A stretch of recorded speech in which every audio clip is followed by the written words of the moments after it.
All right, ready for me? Okay. All right, well, I'll go ahead and get us started. Let me take this off.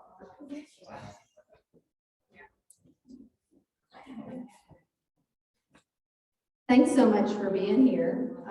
Welcome.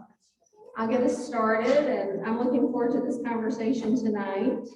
My name is Dana Sumner, and I am glad to see you, glad that you are here. And before we get kind of started on our topic tonight, I want to express my appreciation to our church, to our ministers, Dr. Roberts, and to Karen, first of all, for seeing this series of conversations as needed, and for their support of them, and for their encouragement to let's do something about it. Let's have these conversations. So I thank them for that. And then I thank you, whether you're online or you're in person, I thank you for your interest in the topic and for being here and for participating tonight. So thanks for that as well.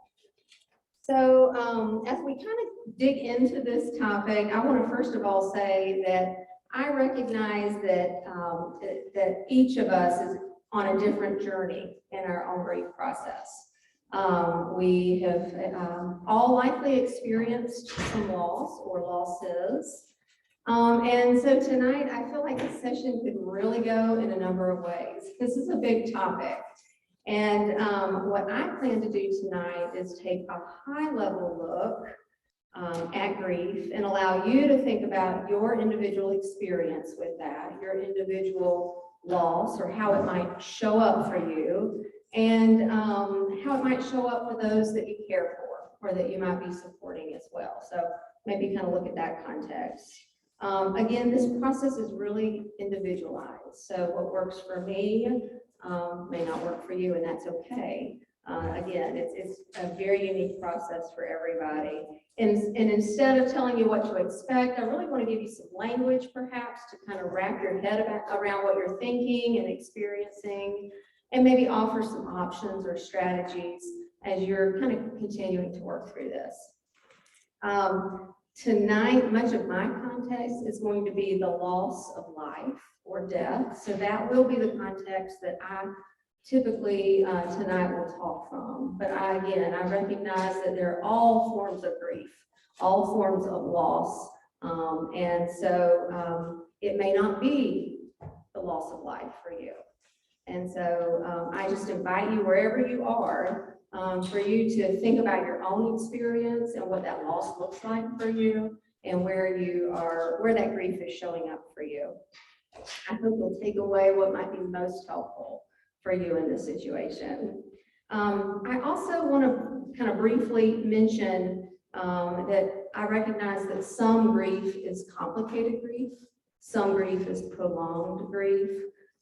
When a person experiences acute grief that interferes in their daily functioning, and that lasts more than a year or more, then it could be really helpful to have therapeutic intervention, to have support from a licensed mental health counselor. Some of those factors that can put people at risk for that include multiple losses kind of within a short period of time, so that might show up. Pre-existing mental health conditions, that can be kind of another one of those factors. Unexpected or violent death, suicide, death of a child, PTSD, those are some examples of what I'm talking about.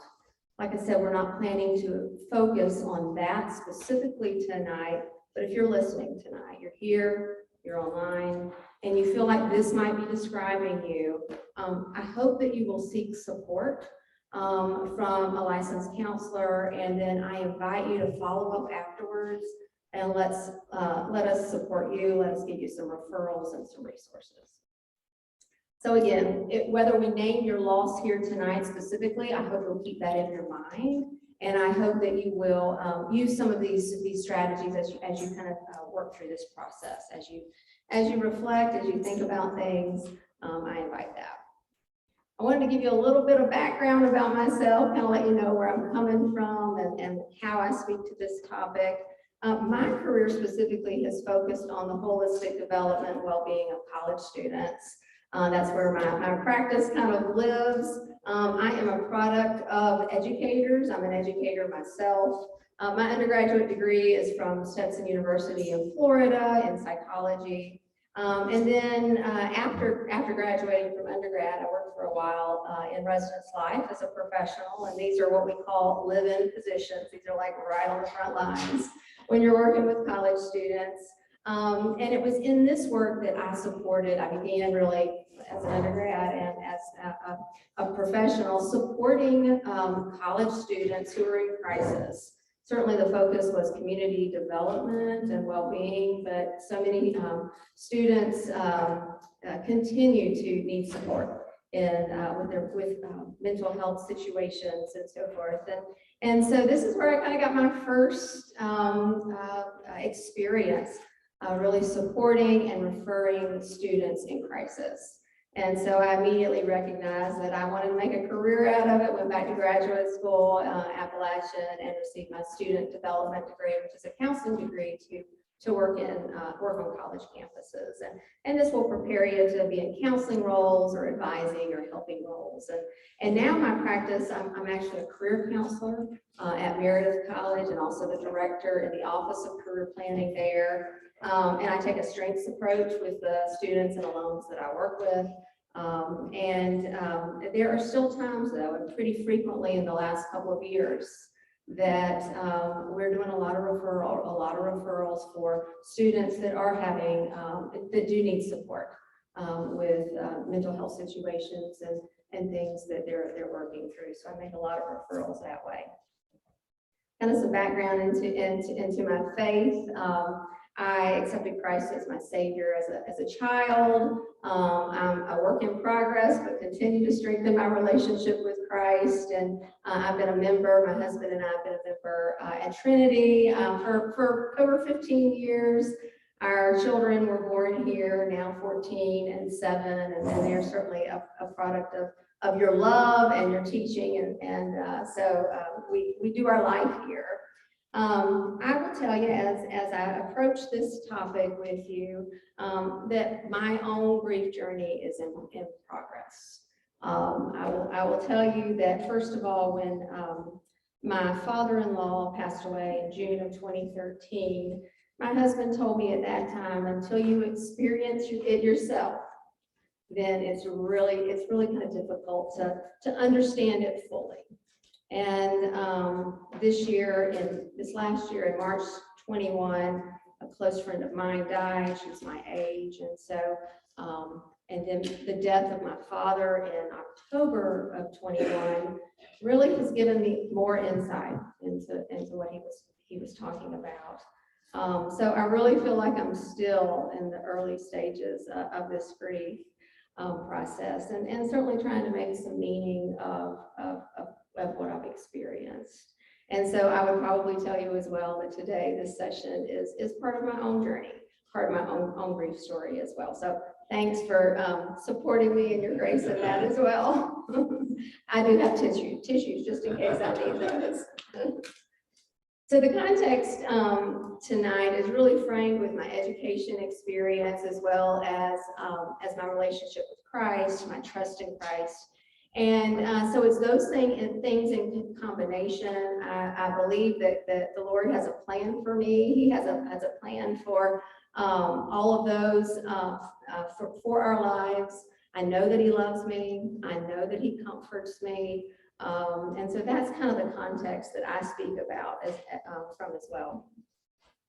I will say again that everyone's grief journey is unique. No matter the similarities that may seem present, everyone's journey is really different. So I think it's important that we think about as well that we're not comparing. We can support and we can talk about what we're feeling, but to remember that each person's situation has some of their own unique parts to it.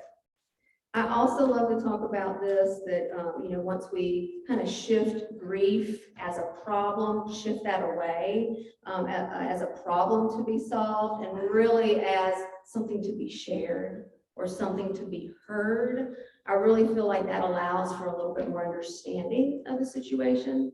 I feel like it allows us to build some compassion for ourselves and for others, some validation as well. And so perhaps reflect on that and see how it lands on you. So I'd love to, audience participation time. I would love to get an idea as you feel comfortable to share what brings you here tonight. If you want to do that at your tables, you're welcome. If we feel like we're a small enough group, I just welcome you to share as you will at your table.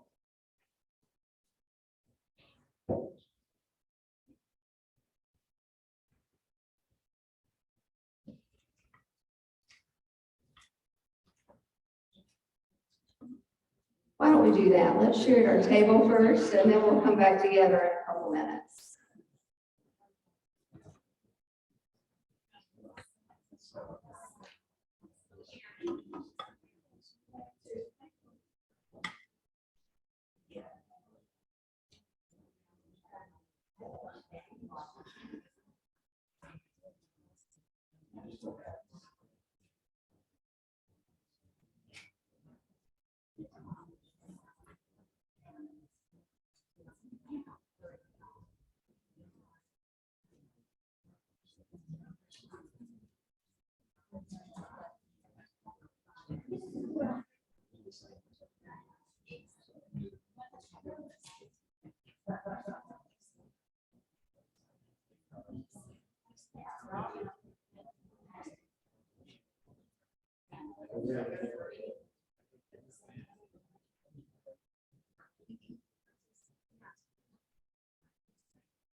Let's take about 30 seconds and we'll wrap back up.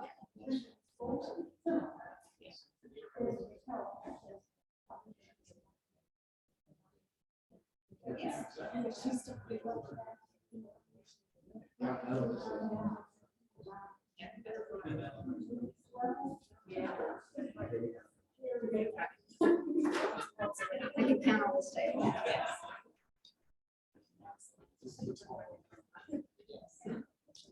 All right. Would you like to share out what you, some of your discussion at your table? Who would like to share?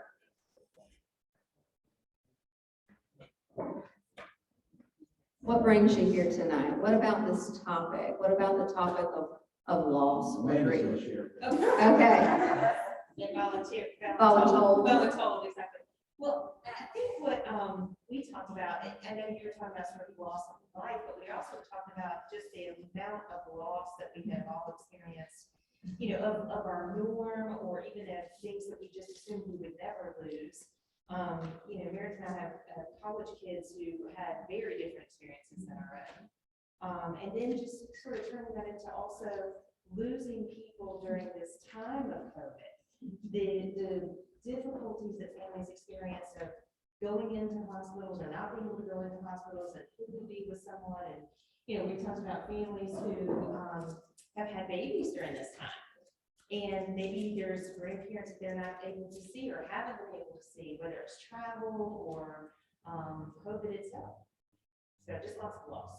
That's a great mention. I'm so glad that came up. So we're talking about the loss that's even happened over the last 2 years, or maybe it's been brought in the spotlight. Maybe, you know, the last 2 years have kind of brought these losses out, but we're talking about those normal experiences, right? Graduating from high school, going to college, graduating from college, having babies, getting married, spending time with your grandchildren. These are losses that we have experienced over the last 2 years.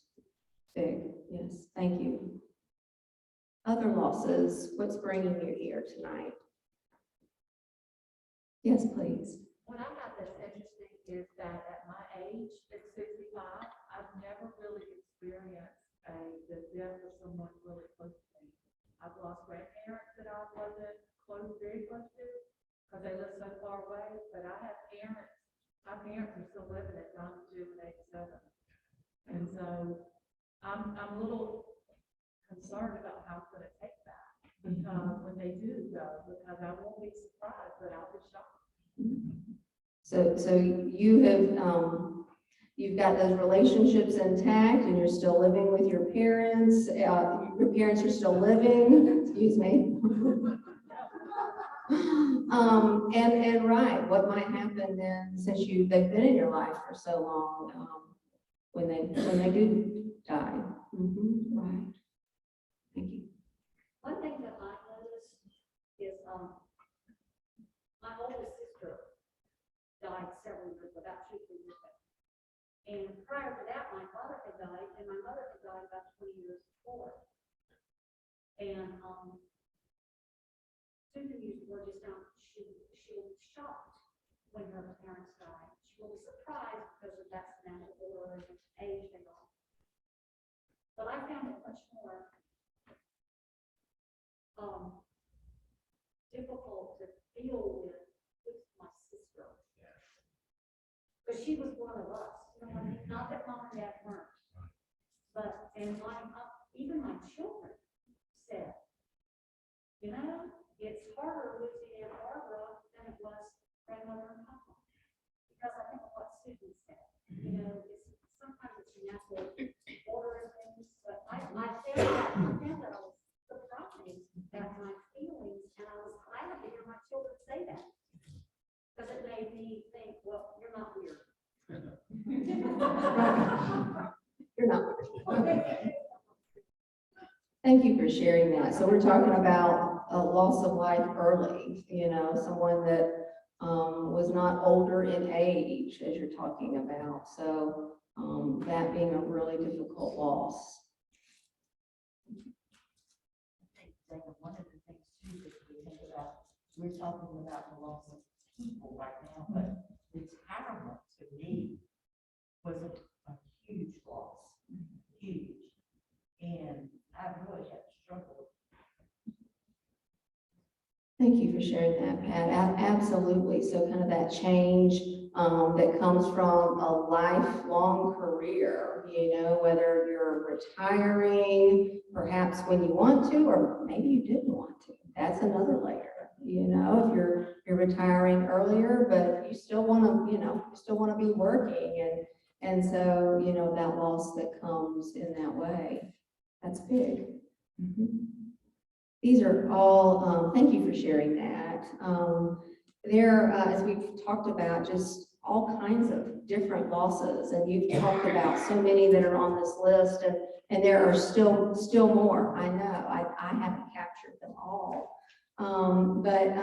Again, you know, loss of life is just one loss. In the last 2 years, in this time of, you know, things are very different, have been different. We've not had those experiences, those rites of passage from the, you know, everyday normal, going to, you know, the grocery store when we feel like it, you know, go wherever we want to, whenever we feel like it, to not being able to. So even feeling the loss of that, that's significant.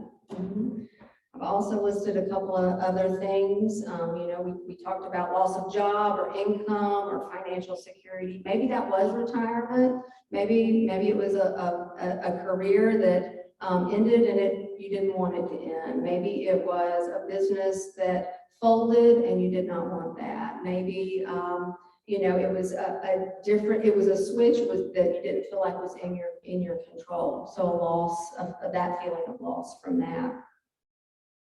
I think too, you know, when we look at things, you know, the loss of health or physical ability, and I think that has been brought into the spotlight over the last couple of years. You know, where you know, oftentimes I'll look at people in my life and it'll feel like years have passed because, you know, their mobility looks different. You know, they've not been doing their normal activity. So things just, that feels like a loss to me in my situation. So, you know, just to recognize that loss comes in many forms, and maybe you have not lost a loved one, you have not lost a friend or someone very close to you, but recognize that these are significant losses as well, and we can grieve from any loss.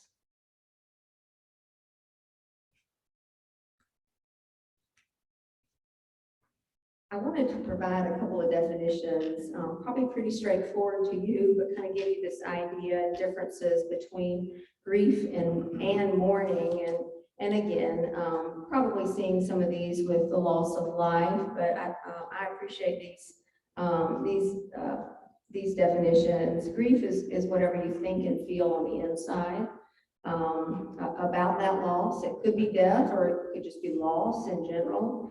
It could be sadness, it could be anxiety, irritability, it could be anxiousness, confusion. It could be a number of things, and whatever you're feeling, it's likely normal. In addition to those emotions, it could also be any thoughts that you may be having, any physical symptoms, even some unexpected behaviors that you may be experiencing because of the loss. I mean, that's from trouble sleeping to physical, you know, aches and pains and headaches and digestion issues and those types of troubles. But whatever behavior or symptom you may be experiencing right now, as long as you're not hurting yourself or anyone else, you are probably okay. That what I'm trying to say, it's a normal part of this grieving process, whether that is the loss of life or another type of loss, that those emotions are normal. You know, when I think of our children, our teens, and some of the losses that they've experienced, there's some anger there. There's some frustration there. There's, when will this end?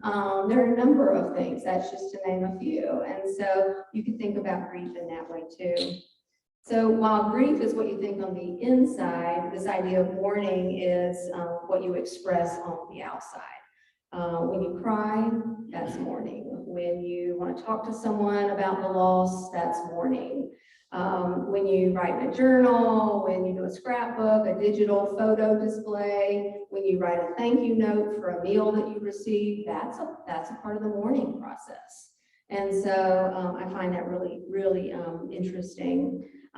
Certainly we all naturally grieve when someone we love dies, but it's also essential to mourn. So certainly doing those things on the inside are part of this, but it's also important to release that as well and to demonstrate that on the outside.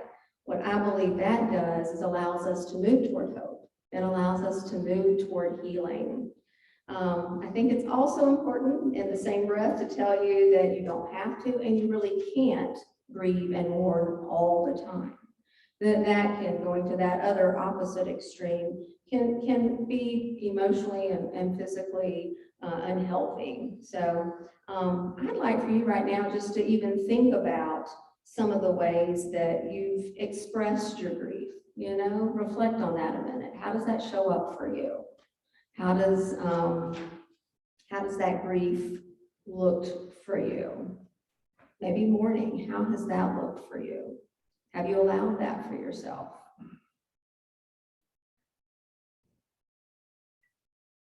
I have to say that in my own experience, what I have found, certainly in the days, weeks, even a few months after my losses, I experienced a lot of preoccupation, just got to get the business done, you know, and I'm putting everything else aside so that I can get that done. I will admit that there are still some of those times that I feel that I'm doing that as well. And perhaps, trying to cope in that way and knowing that I do need to move forward with that and allow myself some time and space to have some of those additional emotions.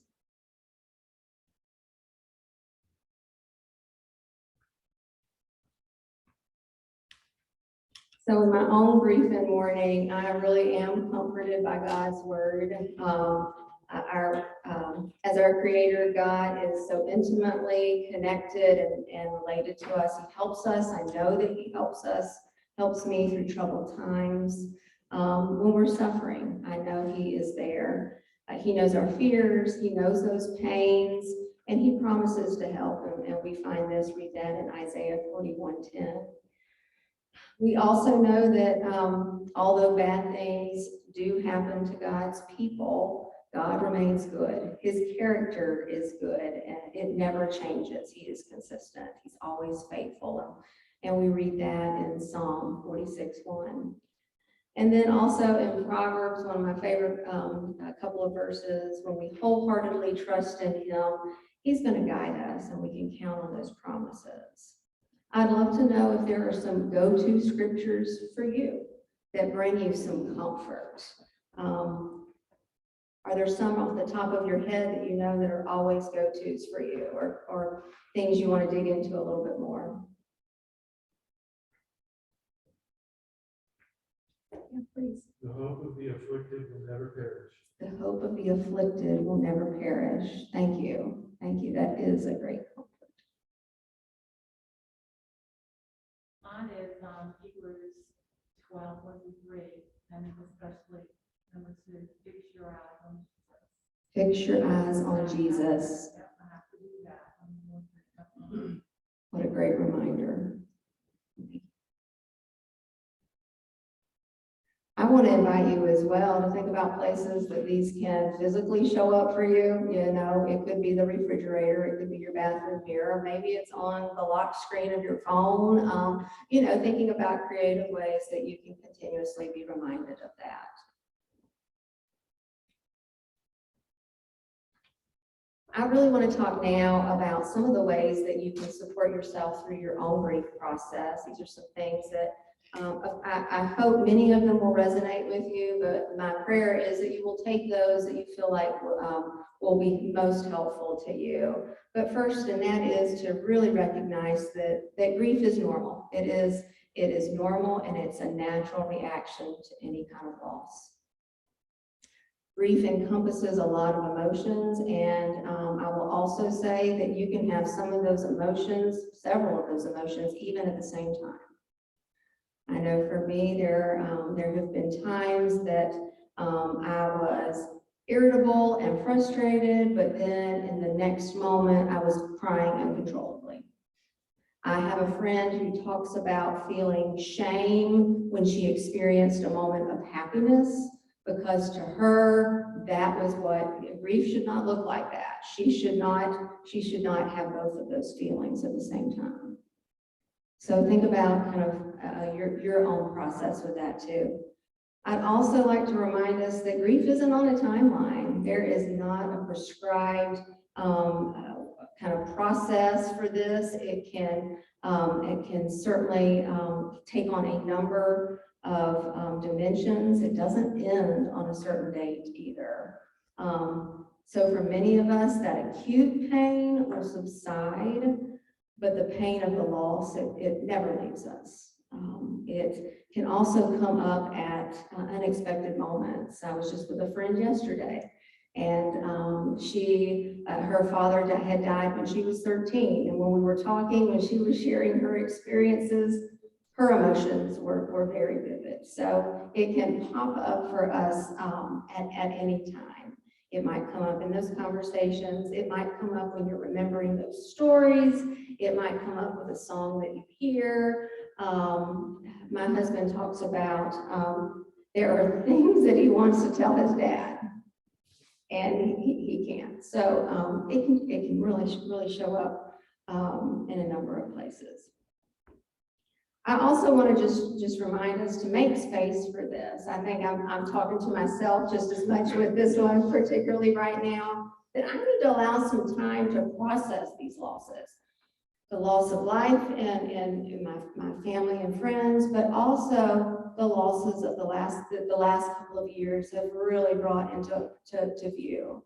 And to really talk about those, to identify those, to name those, and then feel like we can have a conversation, and we can, particularly with my children, I think about our losses over the last couple of years, the things, the first that they didn't have, or the last that they didn't have, and talking about that, I have recognized does help with that, does help for me to kind of make some meaning of that. Healing is an active process. It's not passive. I'll also say that grief needs expression. So whatever that might be for you. Last week, we had a conversation about how journaling works for some. It doesn't work for everybody. Is there another form of creativity or art, another type of expression that works for you?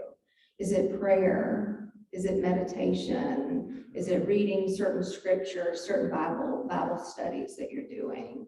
Think about how you can express that grief.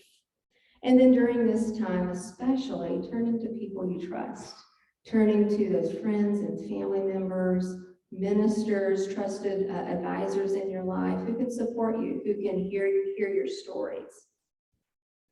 I also really encourage this way of self-care, finding ways to be kind to yourself, giving yourself permission not to be okay and being okay with that. I think too, being gentle with yourself when, you make mistakes, when things don't go exactly as you thought they should. You're really just trying to kind of comfort yourself a little bit more.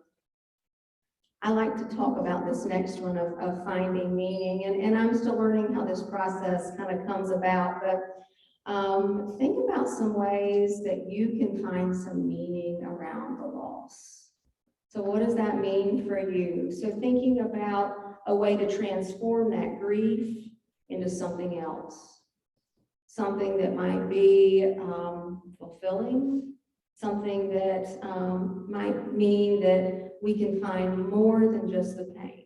What kind of meaning do you see in that? And that could be something that is different every time you recognize that loss. You're talking about loss.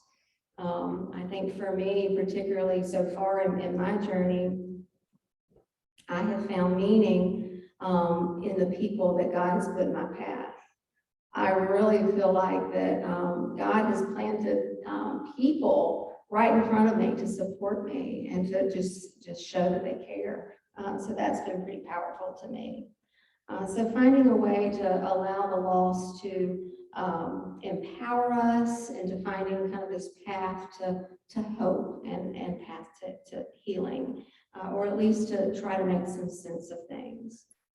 And sometimes I fully recognize that loss can trigger anxiety, it can trigger depression, and so really seeking out the support of a licensed mental health counselor can really help you just talk through your emotions, can hear your stories, can reflect with you and give you that safe space.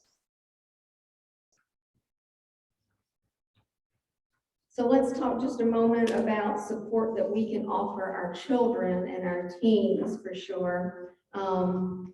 Any person, whether they're a child, a teen, or adult, if you're old enough to love, you are old enough to experience grief and to mourn. So I love keeping that in mind, but also keeping in mind that their mourning, their grief could show up and look a little different than ours. It certainly is impacted by their age and their developmental stage. That really determines certainly how much they might understand about the loss. As a mother myself, I have walked through this with my children, first in 2013 with our first child, and then this last year with both of my children. And I've really observed in them that they would grieve, and they continue to grieve in just small spurts. It's just a little bit at a time. And so it really reminds me that I need to try as much as I can. I'm not the model mother on this, but to try to be present as much as I can. So I can hear those questions, but also I can take those questions in and I can really understand where they are. And I can kind of help them through some of their thoughts, some of their feelings.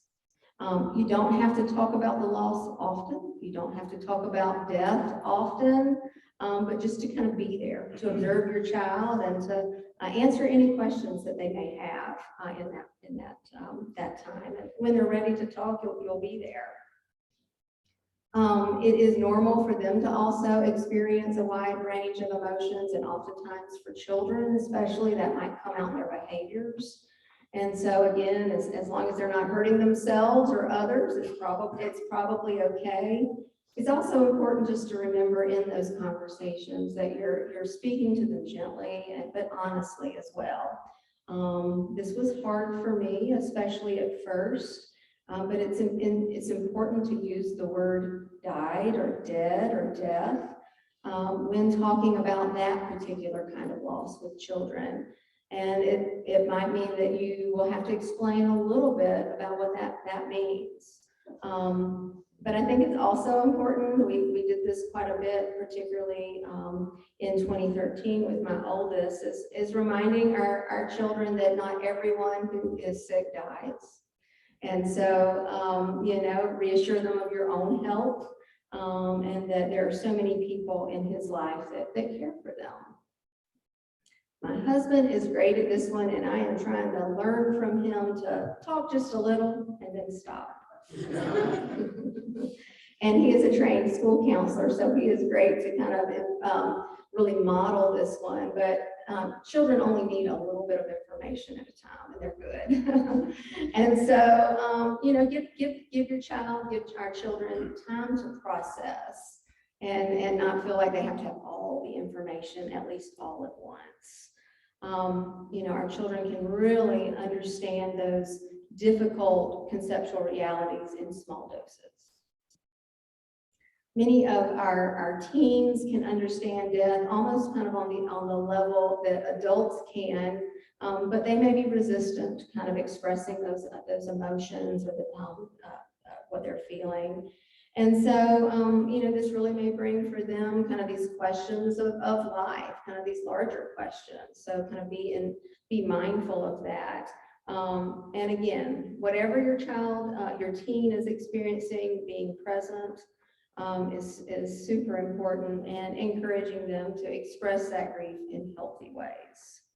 And throughout this time too, really making sure you have the support in place, that you are getting what you need. It's like Amanda said last week, and I use this analogy all the time. We've got to put our own air mask on first to be able to then support others that we're caring for. So I truly believe that too. I will also say, and kind of use my experience here, that in 2013, with the death of my father-in-law, our then children's minister, Karen, was a great source of comfort, but also awareness of where my child was developmentally. She gave me great insight. She gave me lots of resources that I could read, but even in the moment, I can still remember this vividly, her just talking through with me, here's some things that you might say. Here are some expressions that you might provide. And so relying on those folks in your life, those folks that care for you, that support you, our ministers, really relying on their expertise and support is so helpful.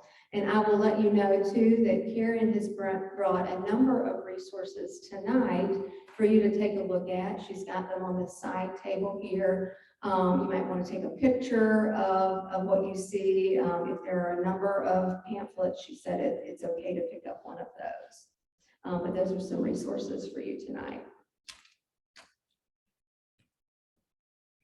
So let's talk about how we might support others. And certainly I I feel like I've had some experiences with this. You have likely had these experiences as well, where, our friends and family members have good intentions. But oftentimes, when we experience that loss, there can be phrases or words that might come out that might be less helpful. Things like everything happens for a reason. At least he's no longer in pain. You're stronger than you think you are. These really kind of carry that connotation that, the way you're feeling is not validated. And so we need you to stop feeling that way. Oftentimes that's what those words can kind of impress on others, and get back to your old self quickly. Oh, you can do this. And so obviously I recognize that when we have a loss, particularly a loss of life, someone we love, someone that we know or acquainted with experiences loss as well, there is no one perfect way to respond and to support them. However, I think what we could really focus on in these moments is just to allow your friend, your loved one, to find ways to grieve and to mourn that work for them, to not rush them in this process. Grievers need to be heard, not fixed. And so just being with them, holding space, to show up, to be present, to acknowledge that they are in pain, that you recognize that you are sorry. You're sorry that this has happened. Would you like to talk about it? And really allowing them to guide that conversation. They may want to then, they may not want to do that then. But think about ways that you might bring those kind of phrases and topics up later, continuing to check in with them, continuing to support them in that way. We are relational people, and we need for our grief to be witnessed. And so, we need people to be present, to really get the sense of what our loss means to us, that magnitude of our loss. One of the best things that we can do is to reach out often. And of course, I'm thinking about myself. There have been times that, of course, in the early days, weeks, even months, I'm probably can be a little bit better to reach out to folks, and then months will pass, 6 months will pass. I think it's important that particularly with those in our circles, that we are consistent in reaching out to them, that we particularly too might be mindful of those special dates of that loss that they're experienced, that we might check in regularly, that we might really demonstrate to those folks that they are loved, that they're cared for. And again, we're not trying to fix somebody's loss. We're not looking for the silver lining. We're not judging it. And I know that's hard because we can feel helpless. Again, we want to support the people that we care about. But really, allowing those in our life to know that it is okay to be in pain and to be grieving, and that their grief is not out of proportion, that they are certainly it's expected and understood that this loss is impactful in the way it is. Certainly offering practical help can be a way that particularly this congregation, I have experienced that, but perhaps you have too, where people will offer to mow your lawn, to bring you a meal, to clean your house, and those are important things as well. Those practical things that need to be done. I would love to hear if there have been things in your life that maybe you've been the product of or the byproduct of. You've been able to experience someone's kindness. What do you remember someone doing for you? What was most impactful? What really resonated with you most? Yeah, please. Cards, beautiful notes.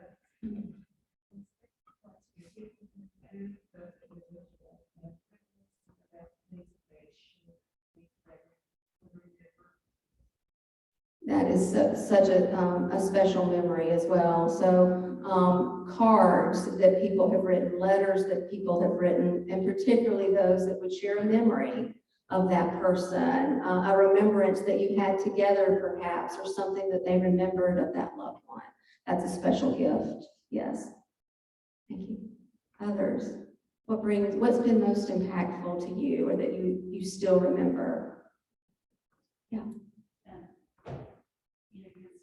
Consistency. A lot of times I have a friend, my best friend passed away, and we talk on the phone every Tuesday. And when I lost her, it was devastating, and I was struggling to get the Tuesday. So I changed my mindset and said, okay, I'm gonna call this Treasure Tuesday. And we go back and reflect on our treasured memories instead. And a friend of mine, who's not even a really close friend, picked up on that in conversation, and to this day, it's been a year and a half, 5 months, and to this day, she's still texting me every Tuesday. Just makes us feel quick note, but that is like so much healing for me. And like I said, it's just somebody else who has been through something and kind of do what my. Thank you for sharing that. Wow. So you're talking about a consistent day, and you've named that Treasured Tuesday or Treasure Tuesday, where you get those texts or check-ins from your friends to check on you and to, just to say, to be thought of, and you're having that special support. Wow, that's powerful. Yeah, please. I think that, my best friend lost her son 5 or 6 years ago. It's tragic. I never forget his birthday, or the day that it happened, the death day. So, and that's just a day that I do not forget to call her, send a card, and especially Mother's Day. Thank you for that. So remembering those special days, those holidays, the birthday of the loved one, the day that the person died, Mother's Day, and you are remembering and offering her support through that by sending cards or texting or checking in. Right. One of the things we have to remember is everybody grieves in a different way and in a different time. And there are so many stages of grief. I remember Dr. Roberts played a big part in my being here because of that. Because at the point I met him, he was very angry. I can't tell you what he said, but he said. And I think that's I love that. So talking about you don't remember what the person said, but he was there. You remember his presence. I remember you just saying, it's okay. Yeah. So, Absolutely, and a great reminder. We all do. We all grieve in different ways. So but even at that time, I was not a member of the church. I just came in because I was making a donation to the church in memory of my husband, because I felt like I would give back. So that was a huge impact to you, for him to be present with you in your grief. Thank you. Yeah.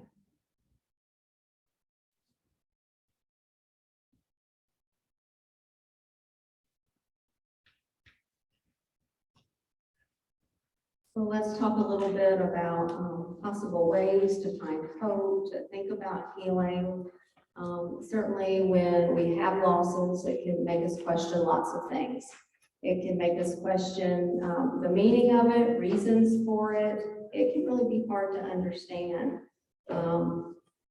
Death of a loved one can, I really feel like, challenge us to consider our own mortality.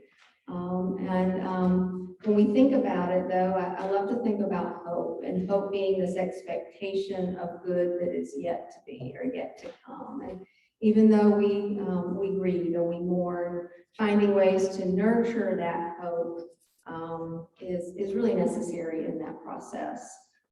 Healing does take that time and effort, and the more actively you pay attention to that and express your grief as it kind of naturally unfolds, letting yourself do that, I think that that can give us some momentum toward healing as well.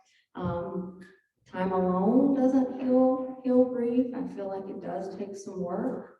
And so thinking about what that means for you, how does that show up for you? As Christians, even though we do experience doubts in the process, we can know that God loves us. We can know that He's provided a way for us through that pain. And He's provided His eternal love and salvation for us. By sending His Son.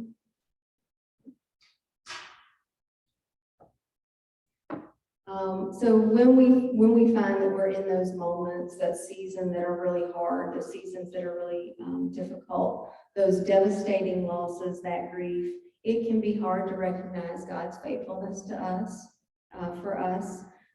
Certainly for me, like I mentioned, I have seen His faithfulness in the people He's put in my path and that I've been connected with, but it can be hard. It can just be really hard to move forward. It really can be.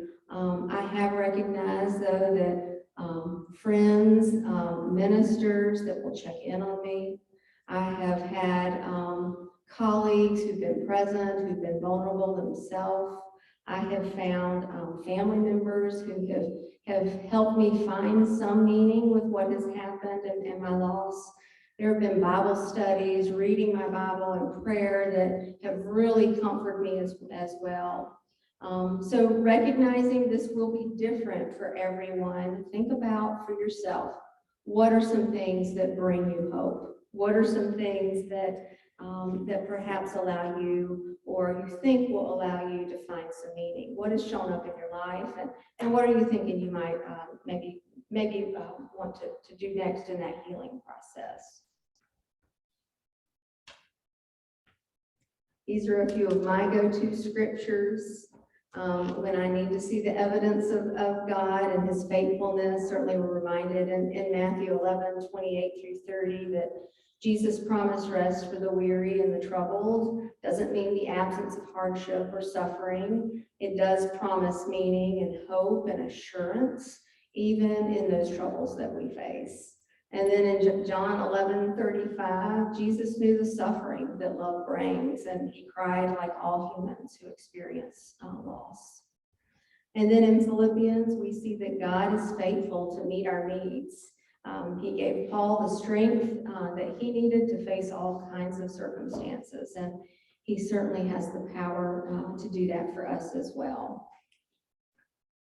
So as we wrap up, I really want you to think about some strategies, some ways that you have, some things you've put into place that have been helpful to you to work through the grief. What has been really helpful for you to work through loss, even the last couple of years, and what you've experienced? What are some things that help you move forward, help you keep moving? What do you do? Anything that you would share? I've added a few on the screen here that have shown up for me. I'd love to hear what shows up for you. It's been impactful.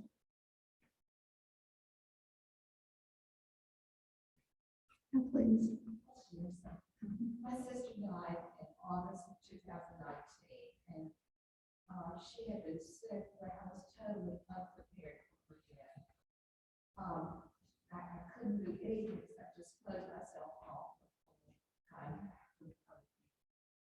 Then next year, April 2020, my mother died. My mother was 101. She had been at Lakeview convalescent for almost 8 years. So it was a very different situation. But again, there was just so much grief that was compounded in losing both of the people who had been closest to me. This past, I didn't celebrate Thanksgiving. I didn't celebrate Christmas either this year. I just could not, even though I had numerous invitations, I just could not bring myself to be a part of this celebratory situations. But this past year, I was with family for Thanksgiving and Christmas. And all I could say is it was such a memorable situation because I could tell that I had progressed as far as the grief. I had made a real change in that I wanted to share this celebrations with family. I wanted to be with other people. I was ready. Now that the grief is over, but I had reached another plateau. Thank you for sharing that. So examples of two losses in your life very quickly or soon in between, those that compounded things, and then just not feeling up for those holiday celebrations, but just recently feeling like, okay, you can do this, and feeling like that maybe there's, again, a great point that you made, that grieving, it doesn't end. Perhaps it changes or it's a little different. And so you've been able to see some healing in that during this time. So I know we're kind of at the end of our time together, but I would just invite you and encourage you to think about what has worked for you. Perhaps, I know someone mentioned it before, that it's helpful to potentially talk to people that have experienced other losses. So I hope that in your circles or those that you're closest to, you'll have those conversations as well. As you think about ways that might work for you, that as you think about what works for your own personality and lifestyle, and experiment with those, see what works for you. I know that I have provided a resource page. It's a list of books, programs. I believe, is it on the handout? Oh, it's in there, perfect. And I invite you to take a look at those. There is no list long enough to list all of them. This is a sampling. If you're looking for something specific, please reach out and I'd be happy to help you find something, or refer you to someone who can help you find something in your situation. I hope that something tonight was helpful for you. I hope that the time together was helpful to share this space with other people to talk about this really important topic. And again, thank you for being here, for reflecting, for making space for this conversation. And next week is our conversation. Meredith will lead us in talking about loneliness and resocialization. So I hope that you will be here to participate in that as we continue this series. That will be our, at least for now, the final session in the series. So, I'd love to close this in prayer. Is that okay? Okay. All right, well, let's pray, please. Lord, I want to just thank you tonight for this group of people here, those that are in person and online. Thank you for their presence, and thank you for what they have brought tonight. Lord, I want to thank you for your faithfulness. Allow us to trust us in every situation we face, those that are hard, those that really cause us a lot of suffering and pain. Lord, please comfort us, sustain us, particularly when things are hard, when we're fearful, when we're uncertain. Just allow us to feel your comfort. And Lord, I'm just grateful for this community of believers. Lord, thank you for the expression of your love that they provide to this community and to the community abroad. Thank you so much for your son, Jesus. Thank you again for our time together in this conversation. Amen.